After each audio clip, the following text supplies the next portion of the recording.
Hello and welcome to the round 5 review for Supercoach 2022. It is George from Fantasy Take TV and we'll discuss how we went this week. We scored 2,202 and we went from 34k rank to 29.8k rank. So slowly climbing now. So I think we're in an okay position. Obviously this is bad. We're on 27 before this week, but our trades, not too worried because I think I don't have too many upgrades to do. Depends if Lipinski's keeper or not, who got forward status. So yeah, I thought he was going to play like full-time mid, and he played himself out of the midfield and got himself forward status. So, but he's still scoring well. So we'll discuss that. And yeah, team value 11.8 mil. I think there's a few in the top 10 ranks, higher and lower than that. So I think our cash in's actually quite good. Didn't start Sicily, didn't start English. Got Brody for 350k. Traded Barry, done a whole bunch of things that are not ideal that hurt our team value. Aaron Hall, bloody hell, dude, like worst trade I've ever done. I think I've done like my 4 worst trades I've ever done this year, but I think onwards and upwards to here. So our trades last week were we went Josh Ward to Will Brody, and then the other trade was, what did we do? We went Gibcus to O'Driscoll. So Gibcus to O'Driscoll. Turns out it was good. I think I want points on the field. I want points now. I did not want to field DeConing. Got 55 points. I had 150k in the bank. I didn't really have anything to do unless I traded like Rao to somebody last week, but I wanted to give Rao one more week. The other trade was Ward, who was about 200k, to Brody, who was 350k. So I think Ward went up 17k. Brody went up a bit over 50k. Was it worth a trade? Well, it got me an extra 29 points. Points are precious, and Brody has keeper potential. Not 100% sure he will be. We'll see how he goes with when 5 gets back. But he was 5th in the entire league for contested possessions. So I thought I hate having anti-pods. Ward will never see my field, and even if Ward comes good, I think my cash gen's fine anyway. So Brody's going to make probably more money than Ward. But yeah, Ward had his moments today, but he looked okay today. So I think Ward will come good. Just need to be really patient, but I want fast money and I want it now. So yeah, I didn't have to do that trade, but got me points, got me more money. So here we go. So 27 trades. So I think most people should be on like low 30s, maybe just under, depending on how you go. In the defense, so we traded Whitfield to Hull, which went terrible. So I think trading Whitfield was the right call. Whitfield's role looked a little better this week. A little bit more up the ground, which is what you want. Just butchered it. But I think Whitfield's more of a fantasy pick than a Supercoach pick. The way he's been playing last year and this year. Too much butchering the ball. Too many clangers. So we're looking at the stats in Discord, and I think his clanger count has doubled from what it used to be. So I think it was like 2 point something in 2019, and 2022 it's 4 point something like that. So yeah, a lot. His clangers haven't gone up dramatically, so that's probably where the scoring's going. But our defense, Crisp and Hewitt were very good. So yeah, no point whinging about Crisp. I love Jack Crisp now. He's great. He's durable. He plays well. He had 11 clearances for the game. So I had a sook, I think, last week that he only had 2 center clearances in 4 games. And he had 11 clearances today, in this weekend. So yeah, this is great owning Crisp. Don't have to deal with bullshit like durability issues with Aaron Hall. So he's dropped a bit of money, but he's solid enough starting pick. Hopefully he's top 6. I think he might be just outside, but we'll see. But yeah, he played well. Again, with Crisp, the clangers kill him. The hat kicks that land in the opposition. He could be averaging so much more if he cleaned that up, but don't think he will. But for the most part, he does mostly good things. Short disappointing against the Crows. I mean, away game, they lost. Get him back on the G, and he'll be fine, I think. George Hewitt was very good. Gave away a few frees, I think, at the end. A bit stiff. Or 1 free. When you give away a free late, that's not great for your scoring or scaling. given it was a close game. So kind of got killed by that. So it could have been a much bigger score, but he is our D1, I think. Unbelievable. 118 average. That is pretty nuts. So, yeah. I wonder if anyone would have jumped on if he was mid only. Probably not. Been huge. Then Aaron Hall, yeah, bought him for 570k. So I think he's gone down in price just as much as what Whitfield would have gone down. So if we just went to Sicily when he was 440 at the time, we would be in probably 200 points ahead and have 130k in the bank, and we wouldn't have to trade him this week. So yeah, with this pick, this is why I hate soft tissue history, but for some reason I just had a brain fade and brought him in. Did a hamstring in the preseason.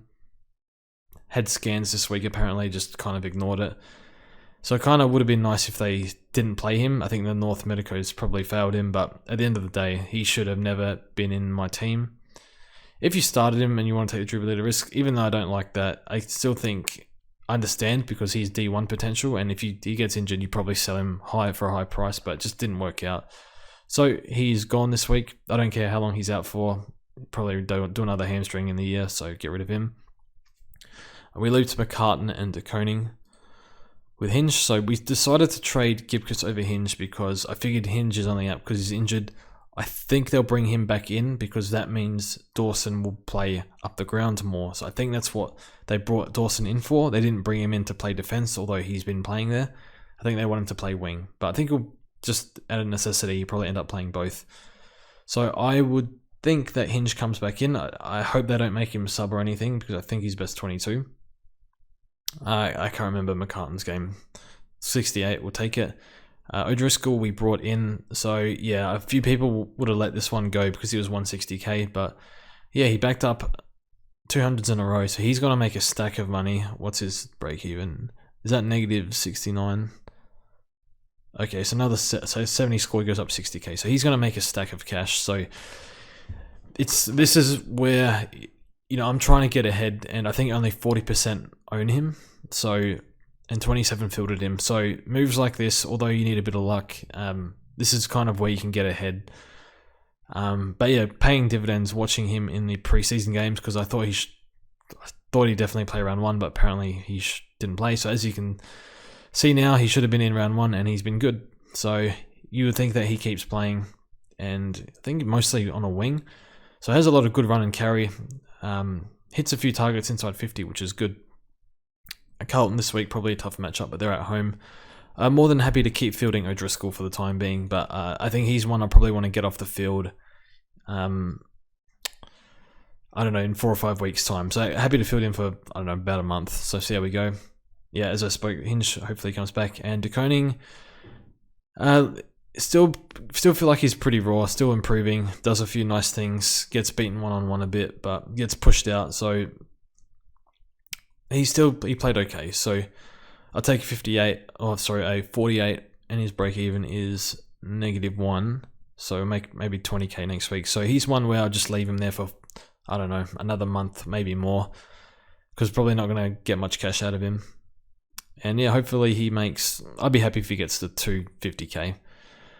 And in the midfield, so we captain McRae. Oh boy, if we didn't bring in Jack McRae, honestly, we'd be captaining Tukes, whatever Tuke is dishing up the past 3 weeks. So, or probably Neil as well. So Neil's been good though. But yeah, Jack McRae, horrible non-starting pick. Horrible. And I'm glad, although we got rid of Gawn for McRae, I'm kind of okay with doing that. As good as Gawn has been, I think McRae is just the worst player to not own, and just watch him just be a disgusting pig, rack up the pill. So he plays the Crows this week at Mars. If it's wet in Ballarat, if I don't have a loop, I might just straight see McRae. And then Lachie Neale was, I think he played really early in the week versus Collingwood. So he played okay. Pendlebury ran with him in the first quarter. So kind of tagged him out in the first quarter. And then I think Neale did a good job after that. So he's going to get attention a lot this year. So see how he goes. And then Tuke, no tackles for 2 weeks. That is very concerning. And I'm just going to pretend that that's not an issue and we'll move on from that. You would think he comes back. to tackle again, because he was doing it in the first 2 rounds. So see how he goes.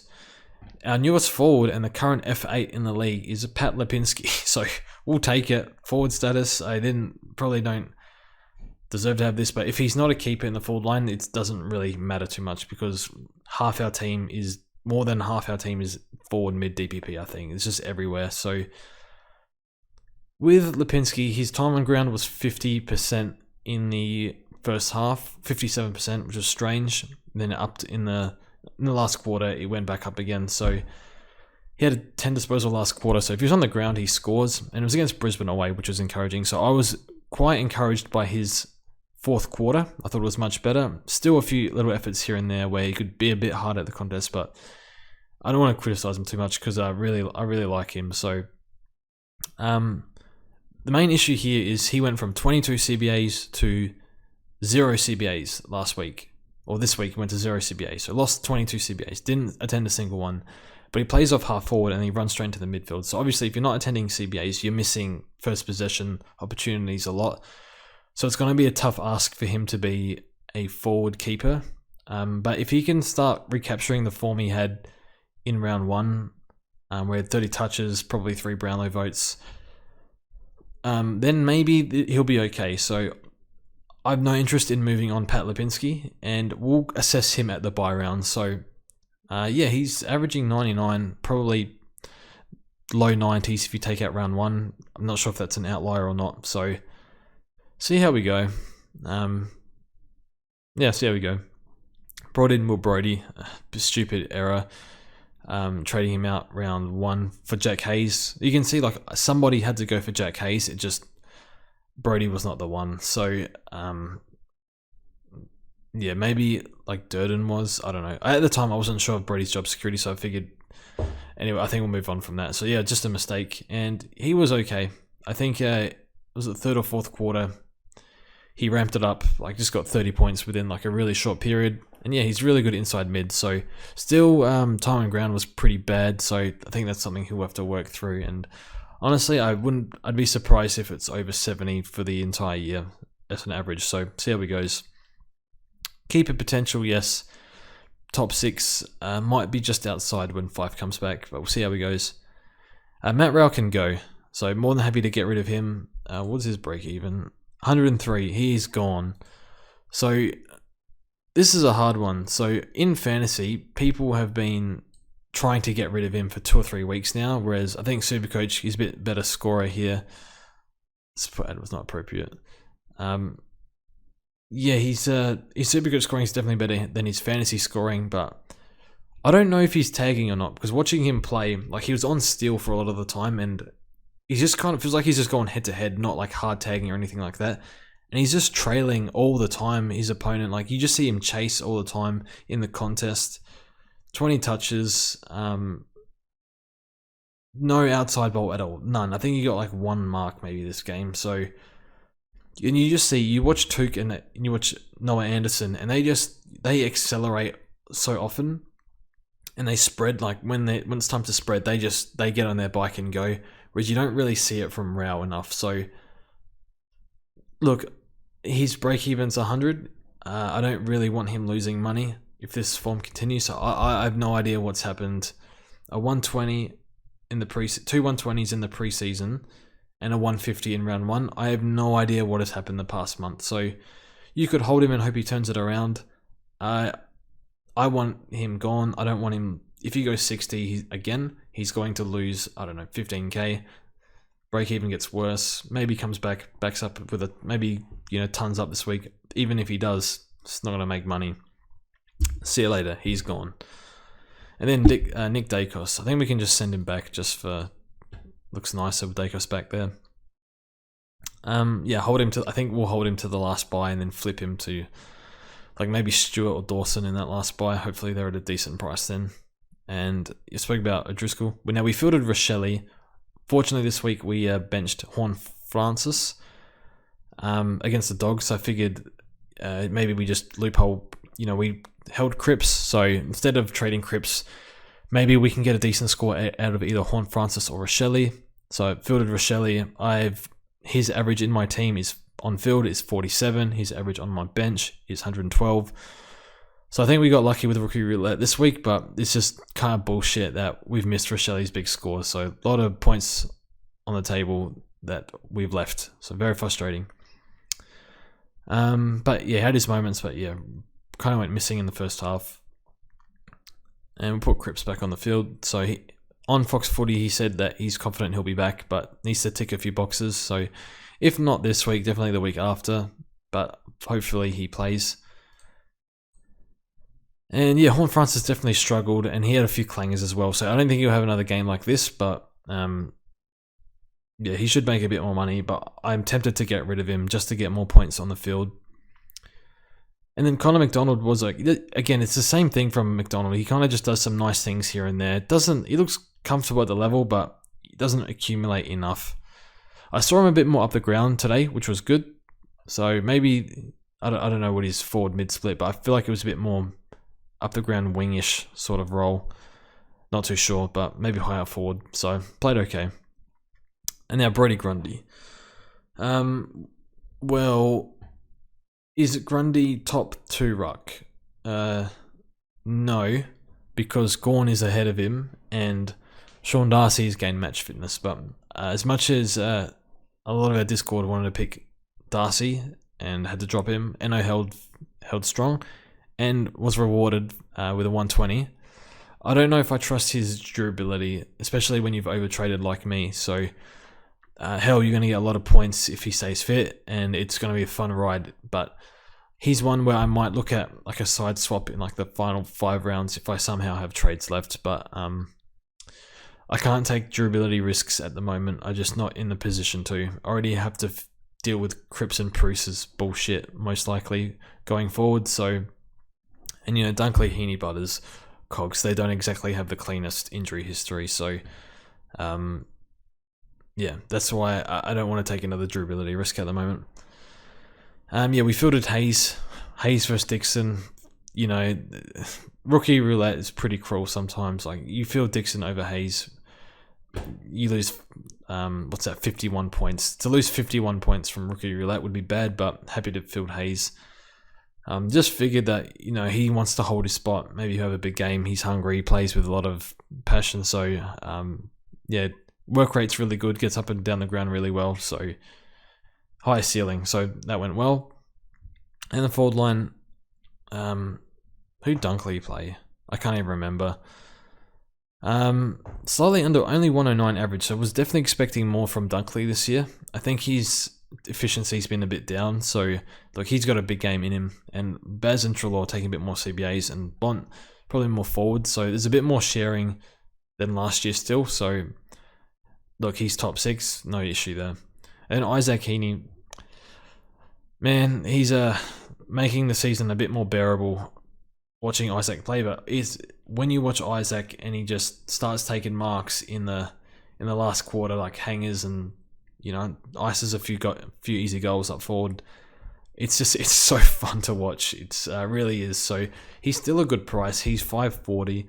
He's 69 break even. He plays the Hawks this week. Hawks have been playing okay though. So I think Heaney's probably gone if you don't get him this week. Maybe he comes down because his role isn't super great, but he's just so talented. It's ridiculous, and he just keeps getting, 20 disposals and 2+ goals every game. So very happy to have Isaac, and a lot would have to go wrong for him not to be top 6 from him. He's far too good, probably top 5 player in the league at the moment. So yep, great owning Isaac. And Butters, good bounce back. Not gonna lie, I was pretty worried after his 250s. I wasn't sure if he was playing injured or not, or the role wasn't very good, but they put Butters and Rosie in the midfield, and look what happened in the second half. So, yeah, he needs to stay in there. I don't know why they wouldn't play him as many minutes as he can handle in there. And I'm pretty sure he'd be able to handle as much as, 60-70% I reckon he could handle. So, very glad we held strong, but was concerned and keeps copying a few minor knocks here and there. So hopefully he can stay fit, because he'll be a great scorer for us. So yeah, happy to have Butters. Cogs is concerning because his CBAs the past 2 or 3 weeks have been I think under 20 or under 25. Still pushing up into stoppage a bit, but that's not ideal. So he's 420k, his break even is 87. So maybe he makes a little bit more money. I mean, he scored 150 2 weeks ago, and that was with low CBAs, so I think we'll just see how he goes. Yeah. Another issue is the Giants are just a complete mess at the moment. They're pretty much out of the finals already. The percent's bad. They're 1-4. So maybe Toby Green coming back in helps a little bit.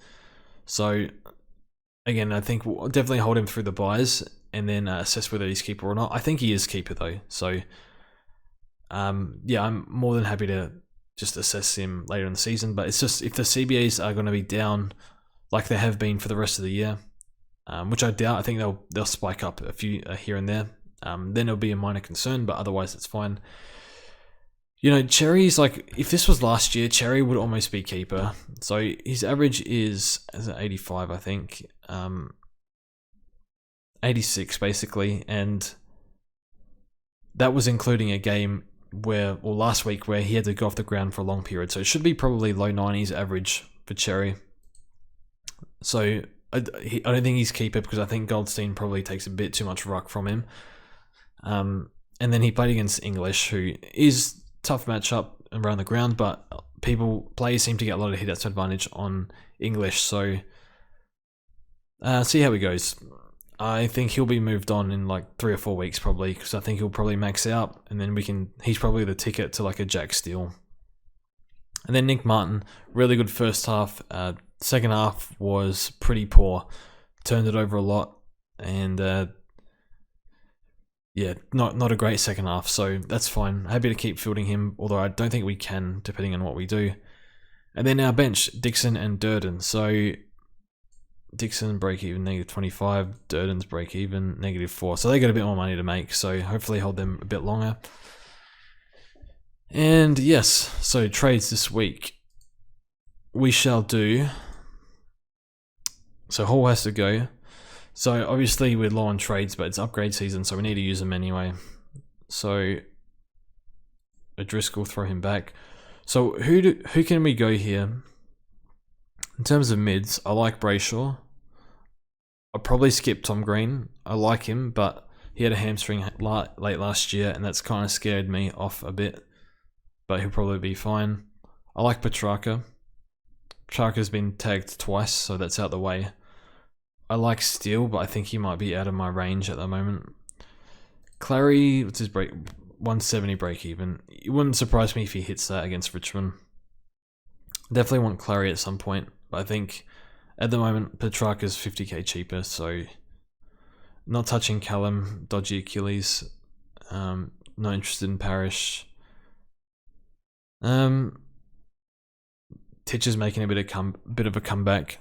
I don't trust. Oh shit, 140 he scored. Interesting. I don't trust Titch just yet, just because I don't think the coach wants him mid a lot. I'm not 100% sure. So I think Petrarca's top 8, and then the final 3 would be Brayshaw, Oliver, Steele. Keys could challenge. Probably not Bont this year. Too much forward time. Who else? Probably Tom Green. I don't know. So we'll get that trade done.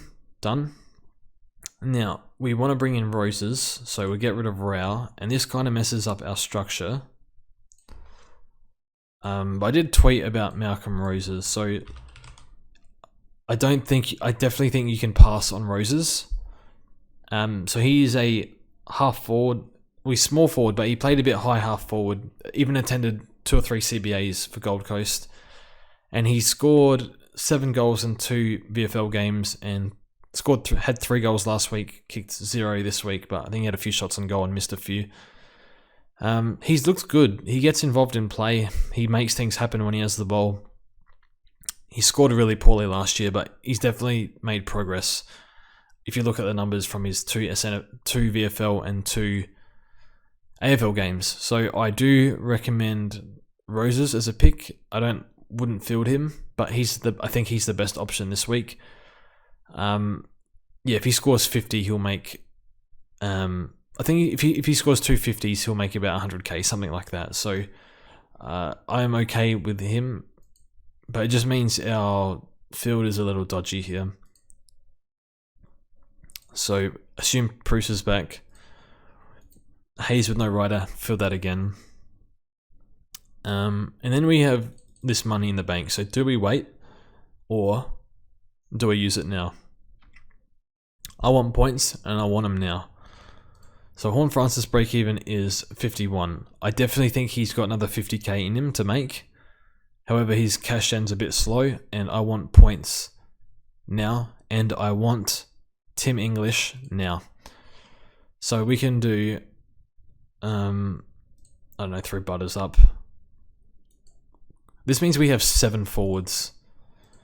It would just mean that English might end up R2, or we might have to flip Lipinski or Brody to Gawn after the bye or something. So I definitely want Tim English. So I think if you look at the numbers of English, his numbers around the ground are better than prime Brody Grundy in 2018. I think it's 2018, 2019, something like that. So those 2 years, his numbers are better in terms of like marks around the ground, disposals. They're better than Grundy's. Obviously not better in hitouts or hitouts to advantage. In the next 6 weeks, he has Sam Hayes, who has no tank, played like 66% game time, something like that, in the 60s somewhere. And Pitnet got, I think, 15 or 16 hitouts to advantage on him.